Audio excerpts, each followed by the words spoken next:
Hey, y'all. Welcome to episode 146. Ladies, I got to tell you, we're going to talk about something that is asked constantly. What is like the number one question that we get asked no matter where we are and what we're doing? Number one. How do you get consignors? That's it. We are asked that all the time. And my first thing, Samantha, you need your red flag, because my first thing when people ask that is I just get cringy because I worry for them. Oh, there's a peachish, orangish flag. It's like a construction caution flag. I just immediately think, oh, don't ask, don't say, because we always say, be careful what you wish for, but there are good ways to do it. And that is what we're going to help you with today. Yeah. Yeah, so, I especially cringe when people, I just think back to when I first realized, like, this is what I'm going to do. And I had a couple people, and then I just put it out there everywhere and was immediately overwhelmed and bombarded. So we're going to help you avoid that. Yeah. And I think going in, like, that's the number one question. That is people's number one concern is like, how do I get started? How am I going to find the inventory? How's this all going to work? If you follow what we say, it is going to work. I mean, we've walked through this process with probably at least 100 people at this point. And, more than half of those were like, I don't know. I don't know. I don't know. There's really nobody in my area. They all say that, right? They all say that. Maybe I need to put an ad out or blast an ad out on Facebook and just... And the opposite of that on the concern is there are already too many other consignment businesses in the area. Oh, yeah. Never a problem. Never. All right. So first step, you want that first consignor. Before you do that, Samantha, tell them what they need to do before they ever get that first consignor. You need to have your agreement ready, have your terms in place, and know what you're getting out of this relationship and what you need in order to be sustainable and run your business. Yes. All right. Where so do I get one of those? I don't know how to do that.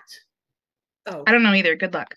I'm just going to link that up for you because we have one you can go by. We have one you can download. We do. We will walk you through it. Chats.com. And if you have questions, always feel free to reach out to us and we will walk you through it even further if you need. We got you. Yeah. Yeah. All right. So you got your agreement. We always tell people the first thing you're going to do, and this is any reseller across the board, is you are going to put yourself through the process as your own consignor. You will discover that means you will read yourself the contract. You will practice it in the mirror, or the agreement. You will practice it in the mirror. You will know your terms. Sounds complicated. It should take like literally the whole thing less than half an hour to get ready. You're going to put yourself through the process as a consignor. Find things around your own house, put them on your consignment account, run them through, see what kind of little issues you may or may not run into. Maybe you're ready to go, but go ahead and do that. It will give you the confidence to proceed with the next step. Yeah, because it seems so simple. You think, well, I got my notebooks, I got my spreadsheet, I got whatever. I can just start signing people up. And then you grab this stack of shirts from your closet and you start doing it yourself. And then you think, wait, I'm going to need 2 notebooks. Or maybe I want to add this column in my spreadsheet. And it'll just help you work out any of those kinks with yourself. Mm-hmm. Yep. I mean, we have that you always have visual aids at your hands. When we things everywhere. So there are different ways you can use to track it. Like some people will use a notebook. Other people will use a spreadsheet. We use Consign Cloud, which is a consignment software to track our consignments. My reseller, Jeannie, has recently implemented a program that's pretty amazing. So if you are using that, super easy to add consignment into your business. Check out the link below. Use that. You will not be disappointed. There's a code for that. That's like, there's an app for that. There's a code for that. Some people that use List Perfectly are using that to track their consignments. So you have definite options. You don't need anything fancy. Use what you're already using. Yes. Yeah. Also, stop right now. like this video, subscribe to us, make sure you got all them notifications on, because we're also helping other people work on new apps or new functionality, or we're working with these companies. We know what's coming out before a lot of other people when it comes to the consignment world. So make sure you're always watching us. Always watch us. Because our sea chatters are going to know first. Yes. You're Absolutely. going to say, I heard it here. Yep. And join our free private Facebook community, the Consignment Chats community. You can hop in there and you'll also get the information that way. And you'll be able to bounce things off different people that are going through this process with you. Yeah. Absolutely. A lot of good support there from other people walking the walk with you. Yes. All right. Role playing time. You know, this is my favorite. All right, guys, I have my spreadsheet. I have my agreement. I processed items for myself as a consigner.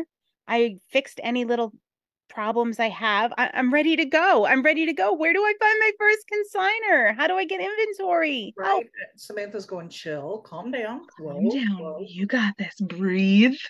You did a great Are you job. sure? I live in You're a doing good. really rural area. Are you sure I'm going to be able to find somebody?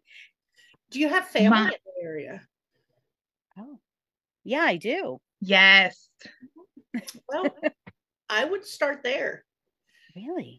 Yeah. So the holidays are coming up. My favorite Thanksgiving was when I had listened to Consignment Chats when you first started on here, and I had revamped my agreement, and I wanted to make sure it made sense to everybody. So I brought it to Thanksgiving and I passed it around while we were eating and playing games and having fun. And now when I go to family events, I come home with a carload of things because everybody knows my terms and has an account set up with me.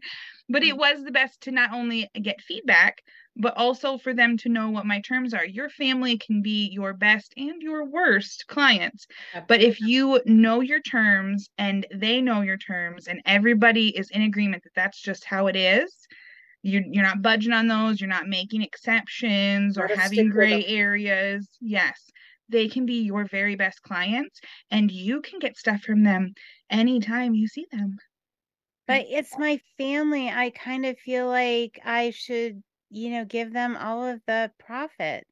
So are you working less when you list your family's items than if you list JoJo's items? No. Is it easier for you to list that item for your mom than it is for your name? Yeah, well, you're doing the same work, so you're getting paid for the work that you're doing. You are earning that money. You are not. I shouldn't feel bad. Nope. They were going to bring it to Goodwill, or they were going to keep it in their garage or their closet, and it was just going to stay there anyways. You're making them money and doing all of the work. And providing them cleanliness and happiness and clutter-free living. Yes. Wow. All right. So I'm going to use the same terms with my family and friends. Yep. Mm-hmm. I'm not doing them a favor. Right. Well, you are. I am. You're doing them I'm providing a service. You're right. You're doing them a favor, but their terms are going to be the same as the person you run into at the mall. Yeah, because I guess, if I kept doing like that as a favor and giving them all the proceeds, I guess I wouldn't be in business anymore to help them out. Exactly. In the long run.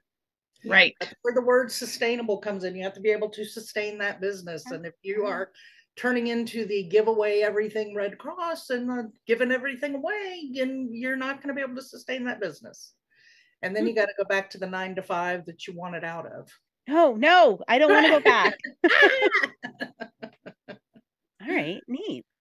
So yeah, and here's the beautiful thing about family. As Samantha said, they can be your best, they can be your worst, they can be tough, but again, stick with the terms, stick with the terms.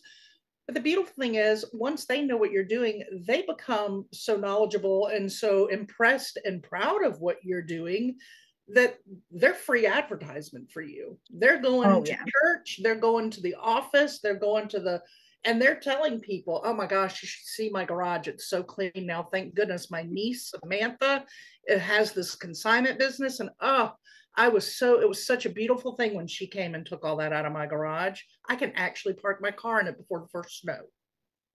Yes. Wow. Yes. All right. And they know your terms. Like my brother, he wanted to be, he's one of my biggest supporters, but he didn't want to sign me up for anything. He does a lot of side jobs. He's a mechanic. He does a lot of things. And he didn't want to sign me up for anything I didn't want. So he made sure that he knew my terms and knew them very well.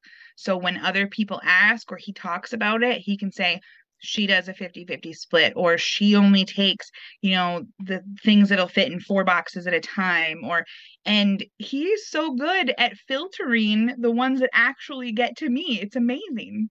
I mean, look at that. You got your own little private worker bees buzzing around the area for you, right? Yes. I mean, every time you read someone that agreement, or you go through that agreement with and think of it in that term, like, hey, they're going to tell somebody else this, or somebody else is going to ask them this question. Make sure they're equipped to market for you. Yeah. I mean, you don't want somebody sitting there going, well, I think her split is 50-50, but because I'm family, I don't, and then they're going to be like, whoa, wait a minute. Whoa. Yes. No. Keep it across the board. Also, talk to the businesses and places around you as well. I mean, coming from a small, tiny rural area, our thrift stores and even our Goodwill, which is the only one for 100 miles at least, they stop taking donations quite a few times a year because they're so overwhelmed. However, I know the people that work there and they refer people to me. So I have tons of people that reach out to me. You just got to keep talking about what you do to everybody that you know. All right, question. Have you ever put an advertisement in the paper, or an advertisement that you paid for your business? No. All right. So I made a big mistake when I first opened the storefront, and it was the newspaper wanted to do an article on Consignment. I was like, sure, yeah, it's free advertisement. Okay. So think about your target market here. Who's reading that newspaper? Sweet little elderly couples over their coffee. Right, exactly.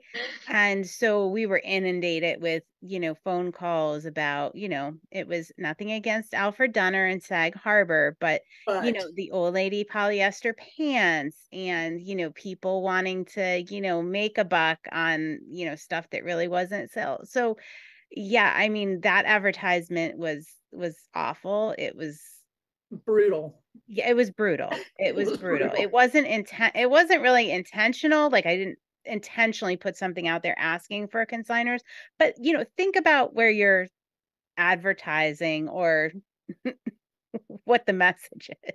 Yeah, I mean, it's totally whatever your mission is. So, maybe that is the right way to advertise if that's your mission. But I say, don't put money out where it's not necessary. And I think advertising your business and spending money on it for consignment, it's not necessary. Mm-hmm. I think that's just, you go in the potty and flush it down if you're doing that, in my opinion. And it depends on what your niche is, or a brick and mortar is different than selling online. Selling only jewelry is different than if you're going to take a little bit of everything, or are you only going to do children's clothing, or because then that dictates too. We were talking to someone the other day that sells books, and they should reach out to their library. You think, oh, I don't want to take donations away from the library, but they are also inundated with so many things. And if they know that you sell books and you can set up an account for them, they're still getting money out of it, and they're still raising what they need to. But yeah, think about if you have a specific niche. If you sell children's clothing, talk to the schools, the daycares, have them maybe put out flyers to parents. Probably not, though. Maybe with just your website so they can buy stuff. The other people will bring stuff. It'll be fine. Yeah. And like dry cleaners are a good one if you're a clothing cobbler, if there's any cobblers around here anymore. I know they're combined with the dry cleaners here. Funeral homes, retirement communities. Again, depending on your niche and your platform, because you're going to get the Alfred Dunners and some of the older styles and things like that, which sell very well on eBay. Not very well, but they're bread and butter on eBay and places like that. But if you don't have the platform or the audience for some of those things, you just got to think about what you're trying to get. I'm going to flip the script real quick and say, okay, we've talked about this where you're going to get literally everything, as Libby says, and the kitchen sink from this kind of advertisement. But I want to flip and say, what if I only want the mid to high end, the mid to luxury items? There's going to be a specific way that I need to reach out for that.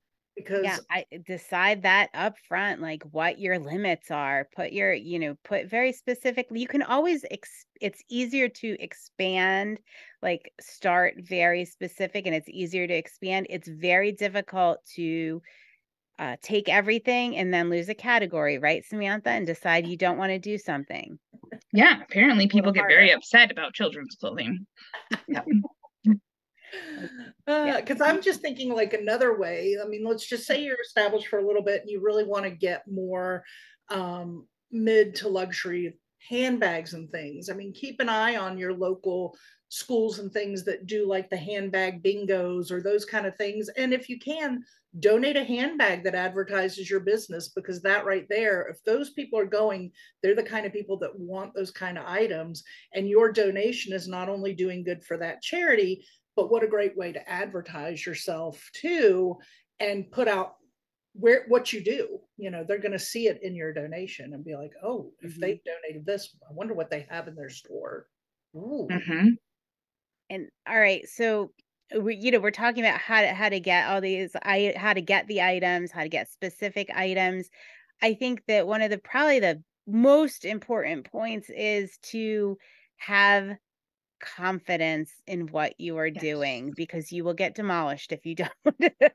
Yes. Like you go in and you're not your attitude, you're not desperate for inventory, because believe me, it's going to start coming in if you follow these guidelines. You never want to appear desperate for inventory, because trust us, you will not be. You never want to put out the message that consignor is doing you a favor. Like if somebody comes to you, oh, I have stuff you could sell, you're going to want to, as Molly said, flip the script and say, you know what, we're really busy right now. If you ever need the service of us, taking some of those items, let's talk then. But never be put in this situation where somebody thinks they are doing you a favor, because every single time that has happened, it has not ended well for me. I don't know about you, Samantha, but yeah, no, that's very true. And I will sometimes schedule people out. Oh, my next drop off is, and I'll give them like a date that's like 6 to 8 weeks out. And they'll say, oh, well, I thought because I get those messages. Do you have time today or tomorrow where I can just drop some stuff off real quick? Yeah. My next drop off is, Thanksgiving. Like I'll just throw it way out there.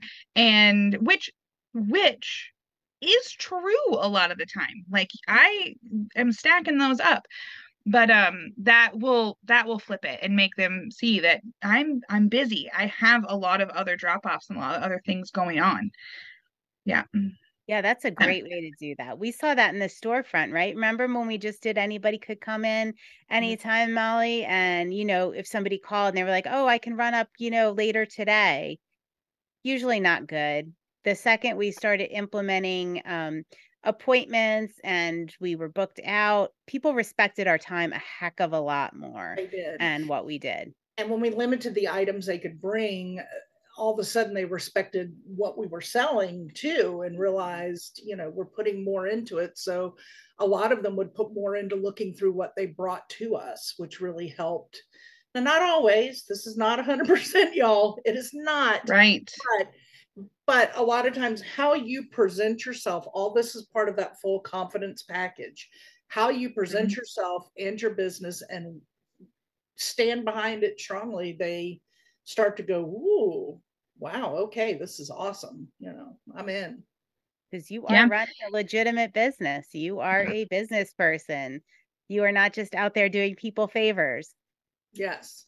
Yeah. The one thing I've said multiple times, talking about how to get consignors, I know a lot of people want to throw it out on social media, and I have thought about that, and I keep thinking about that, and I haven't done it yet because I'm still working through some things to get to the point of doing it.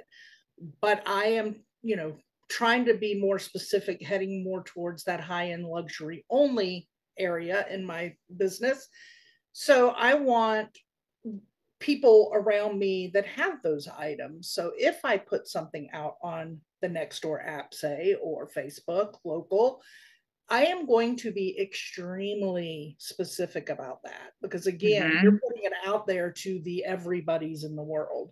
But I am going to be very specific about how many people I'm looking for and exactly what it is I'm looking for.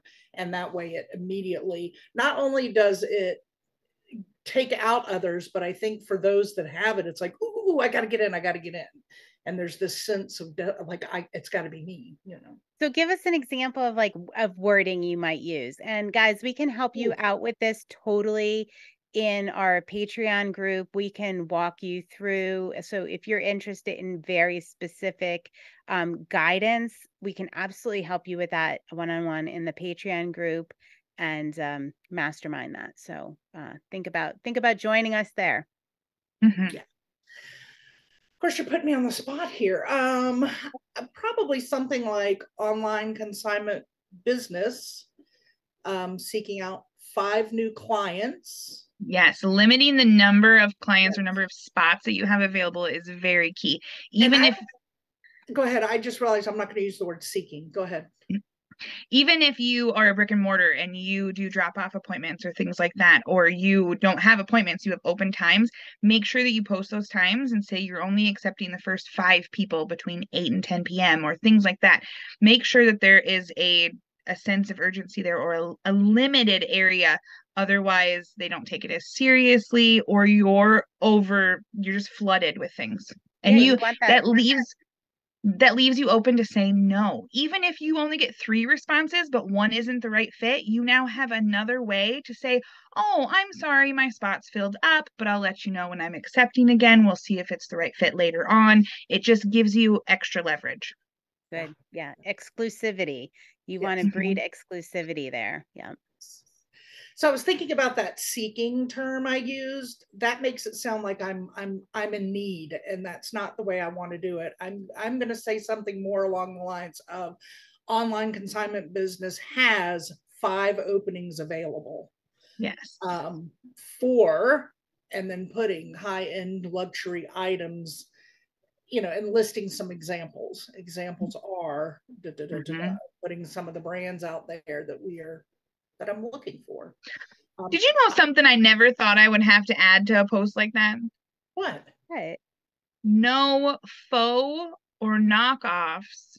Because okay, so there are MLM companies that will reward their levels with luxury handbags or luxury suitcases. And they are knockoff like Louis Vuittons. And they know that. They're sending people fakes on purpose. Oh, Lord. And so some areas have a lot of that. And I have to explain to people that those cannot be sold. They look nice on you, but they cannot be sold anywhere. They are illegal. Yes, in your ad, you're going to put in all caps the Yelly way, authentic. Yes. Luxury items. Yes. You're going to use that term authentics, and that is the one time you can do the all caps Yelly authentic. Yes, I never thought I would have to specify that. Right? I mean, come on, man. So, yeah, that's what I would do, and just state that they're openings. You see, I caught myself in my wording. We're constantly doing that. Catching ourselves, how my 4-letter words that we have that we don't speak here. Well, the way I worded that the first time made me sound slightly desperate, or that I, am in need of, and you don't want it to sound that way. Well, geez, if you ran it through our Patreon group, we would have fixed that for you. Yeah. Right? I'm sure you will when you're ready to do this. I think we should document when you do this and how it works and what happens. And I think that would be fascinating for our listeners. Well, it's definitely a new year goal for me. It's not something that's happening in 2023. I have put it in my mind every time I think about it, that is a new year goal for me. So great. Yeah. 2020. By March of 2024, she'll be like, oh my God, 17 people have called me today. This is crazy.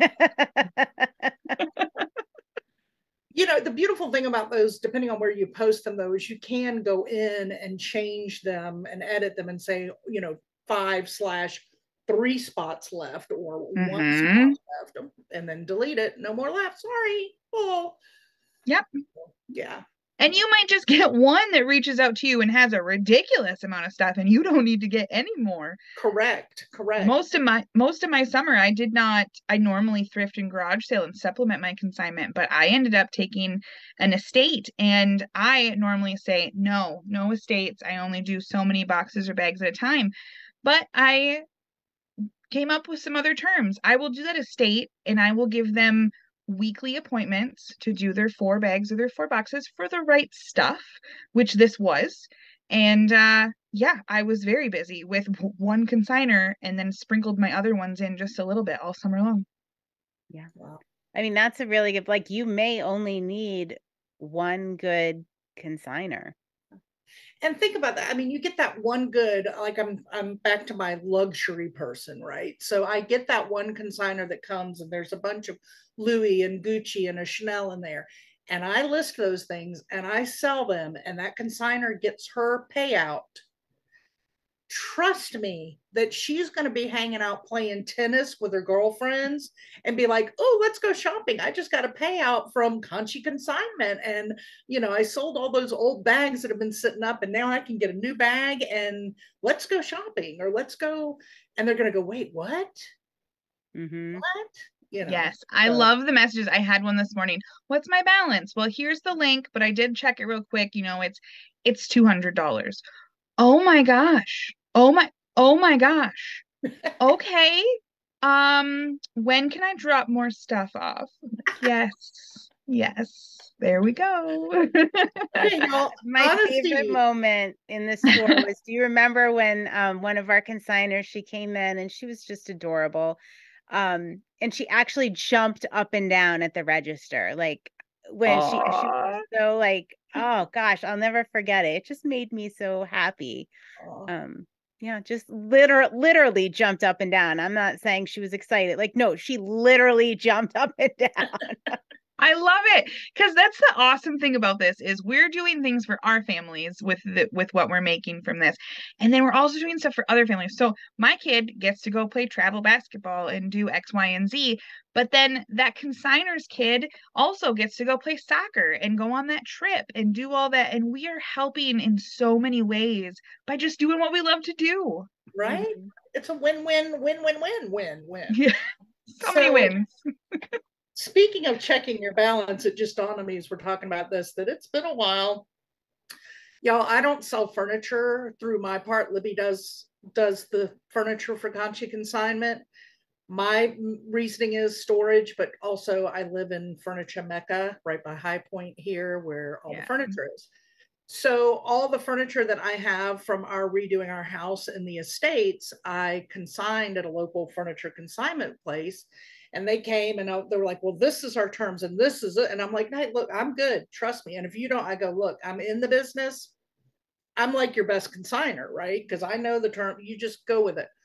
Yeah. I've been supposed to check on my balance and go in there. And y'all talk about this thing. Right? I've never called them back or gone in to see if I have any money or sold anything. No. I got it out.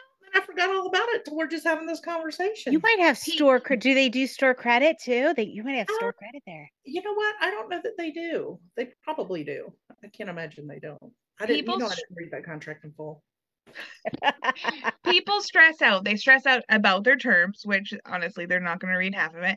And they stress out about like offending someone or making sure that they're like, and yeah, that's a perfect example. Yes, you know the business, but at the same time, I don't know how many people I reach out to and say, I'm going to close my books for the year. I'm going to send you an email with a check in it. It's not spam. And I just give them a heads up because they've never inquired or looked at their account. And I need to balance my books. Like, come on. Well, there are those people like me out there. A lot of them. You're going to find a lot more than that. Than if anybody is offended or asking tons of questions or anxious about anything, it's a construction flag apparently, and it's just not the right fit. Yeah. Yep. those flags. And you can say, think, like, go back to our episode, see the ways to say no. It's not a good fit. Don't be afraid to say no. Like, you need to be able to say no, you know what, or why don't you think about that? Maybe it's not the right time for you. Very, very important. There will be more people. If somebody is not the right fit, if you have a feeling in your gut that you're just not comfortable with it, say no. There's going to be another consignor. Don't feel bad. Do not bend your terms. Do not, please do not do that. And you also, the first few times you do it, you're going to feel very uneasy if that's not your normal personality to really stand on your own 2 feet and confidently present that. Hard. So do what was suggested earlier. Practice that in the mirror several times. Like, do the role play that Libby loves that I don't. Your dog, your cat. Yeah, I mean, get your husband to pretend different consignment scenarios, or your children, and present so that you can come up with that language. Once you get your language set in your head, you typically use the same kind of sentences and comments for each of those different scenarios. It becomes very natural. All right. All right. So some more role playing. Like, I know what you guys told me, and I have this consignor who's really difficult. I knew I shouldn't have taken them, but I gave her an extra 10% because she was going through some problems and she really needed the money. And how's that working? I know I shouldn't have done it. Should I be like horribly embarrassed? And what should I do? How's that working out for you, first of all? All right, so this isn't really role playing because I've done this many times. That is why I feel so strongly that on the point that you need to be able to say no and go with that feeling in your gut. We've all done it. We've all had, regrets. If you do that, please don't do it. But if you do not be embarrassed. Come into our community. Let's have a chat about it. We've all been there. We're saying that's why we're sharing this with you. We've all been there. We've all made that mistake. It's painful. I find it embarrassing that I'm not following my own advice, because it does happen. But don't share it. Yeah. And then that's why we have the community, is because we've all done these things and we've all had so many different types of customers and consigners and can share feedback on certain situations. Yes. And I know when I first started, little like 19, 20-year-old me trying to do a little side hustle, and I went off of what I thought consignment splits were supposed to be. And I was only taking like 30 or 40% because that's what the brick and mortars did. And I was selling on Facebook, so it wasn't a ton of work, I thought. And it definitely is a little less than, eBay and all those other things. But you can, if you have to, you can increase your percentage. It's not like inconceivable. We do recommend that you start higher. You can always decrease it if for some reason you need to, but start higher, and you should never have to move it. But if you need to, a simple, as of November 1st, any new consignment dropped off with any client under any contract will now reflect these terms, and you change them. That's it. If they don't like them, that's okay. You got a bunch of other ones. It's fine. It's good. Yeah. And I never had a problem. I've never lost a consignor when I had to up all my stuff, and I never had an issue. And if somebody does complain, they're not the right fit. It's fine. That's right. They're not for you. So something else I wanted to say about finding things is, dang it, I lost it again. I've lost it multiple times already. Never mind. It was a different way to find things. Well, there's going to be some newer ways coming out that if you follow us, like, subscribe, and hit the bell, you'll find out more about very soon. That will be a really easy way to help you start that consignment business. And yes. So, yep. I don't know. Yes. We're working on so many fun things.